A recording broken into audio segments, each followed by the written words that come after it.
महाराजा हरि सिंह साहब सारी दुनिया जानती है, वो सिर्फ महाराजा जम्मू कश्मीर ही नहीं थे, उनका नाम था, दुनिया में नाम था। ही वॉज द फर्स्ट महाराजा जिन्होंने गोलमेज कॉन्फ्रेंस में अगेंस्ट ब्रिटिश गवर्नमेंट के ख़िलाफ़ कहा था कि ये हिंदुस्तान, ये ज़मीन हमारी माँ है, हमारी ज़मीन है। इसको याद कराने के लिए जो लोग लड़ाई लड़ रहे हैं, हम उनका स्वागत करते हैं, उनका सहयोग करते हैं। उसी वजह से ये जो कुछ पार्टियाँ कश्मीर में और कुछ लोग जो कश्मीर में पैदावारी हुई, वो उस दिन से हुई, करवाई कि इन्होंने सारा अब यू नो बेटर। इसलिए मैं कहना चाहता हूँ, महाराज साहब ने जो कुछ किया, एक नहर नहीं बना सके महाराज के बाद। एक कश्मीर नहर थी जो हमारी यहाँ, प्रताप नहर थी, यहाँ अखनूर नहर है, जितनी बड़ी जम्मू की अपनी नहर है जो 1907 में बनी। आप देखिए इतनी डेवलपमेंट हुई है, इतनी उस ज़माने में। दो जिनको हमने मेडिकल कॉलेज बनाया हुआ है, SMGS और एक SMS, ये सारे उन्होंने बनाए थे, ये उन्हीं का काम था। बहुत काम किया उन्होंने। और जो आज भी जो चीज़ें मेन चीज़ हैं, आपको साइंस कॉलेज जो कहती हो, ये महाराज साहब उनकी देन है। और मैं कह सकता हूँ कि उन्होंने पूरे देश में, दुनिया में हमारा नाम पैदा किया।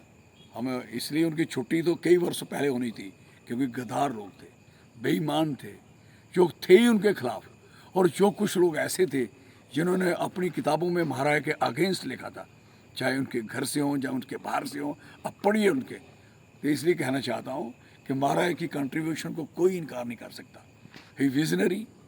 और मैं कह सकता हूँ कि आप जिसको भी नज़र मारो, आज डल लेक जिंदा है तो महाराजा हरि सिंह साहब की वजह से। क्योंकि 9 गांव जो बने थे नीचे, वो ऊपर थे 9 गांव उखाड़े थे जो पहाड़ पे थे कि कल को यहाँ ब्रश होगा, बढ़ेंगे तो ये झील खराब हो जाएगी, उन्होंने उखाड़े थे। और जो ओवरफ्लो एक नहर बनाई थी जिसकी वजह से कश्मीर बचता था, इन्होंने उसकी सिल्ट नहीं कराई। तो ये एक बहुत बड़ी अचीवमेंट है हमारे जम्मू के डोगरों की, जिन्होंने इसके लिए कई वर्षों से प्रयास कर रहे थे। अब कई लोग इस छुट्टी को कैश करने के चक्कर में हैं। अब ज़माना बदल गया है, और जब ज़माना बदल गया है तो इनको भी अभी बदलना पड़ेगा। इनको पता था कि छुट्टी नहीं करते तो इनकी इतनी बुरी हालत होती, शायद अपनी बुरी हालत को बचाने के लिए कर रहे हैं। इनको स्टेट भी देने पड़ेगी, लोगों ने अभी इनकी हालतें बहुत बुरी करनी है। जम्मू सेपरेट स्टेट भी देनी पड़ेगी, 371 भी देनी पड़ेगी, और इनको सब कुछ देना पड़ेगा। और ये सोच रहे हैं कि ये बीजेपी ने पहले किया था, उस ज़माने में किया था, कब किया था, किसने किया था। जितना जुलूस बड़ा, उसका सबूत आपको नहीं है तो देख लो, यूट्यूब निकालिए, फेसबुक निकालिए। जितनी बड़ी रैली जम्मू के डोगरों ने बसोली बनी से लेके बिलावर, हीरानगर, कठुआ, बिश्ना, आरएसपुरा, सुचेतगढ़ और सांबा, और इसके साथ साथ आप चले जाओ रियासी, कटरा, और उसके साथ फिर चले जाओ आके पीछे पुंछ, रजौरी और डोडा। सारी दुनिया ने मुझे समर्थन दिया था, सबको पता है। और उस ज़माने में यही सरकार थी। और उस दिन इनकी खुशनसीबी थी कि उस दिन संडे था, 23 जब सितंबर आया उस ज़माने में तो संडे था, नहीं तो इनकी ऐसी तैसी तो हमने उस दिन ही कर देनी थी।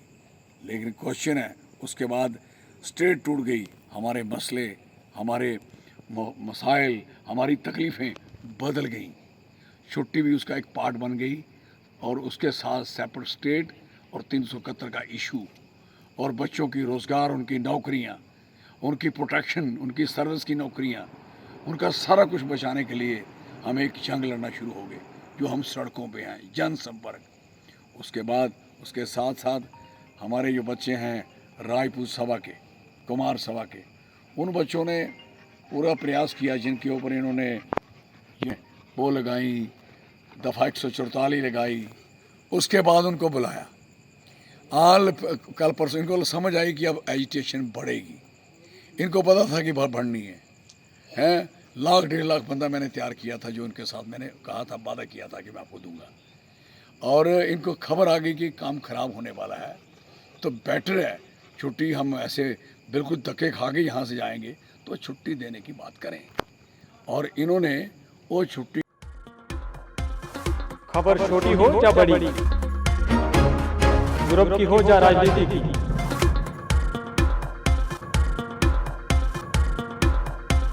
हम रखेंगे आपको हर लम्हा से बाखबर और आपके लिए हर खबर पर हम रखते हैं नजर, क्योंकि हम दिखाते हैं हर खबर को सच के साथ। देखिए हिंदी समाचार बुलेटिन सोमवार से शनिवार रात 9 बजे जम्मू लद्दाख विजन और द कश्मीर टॉक पर।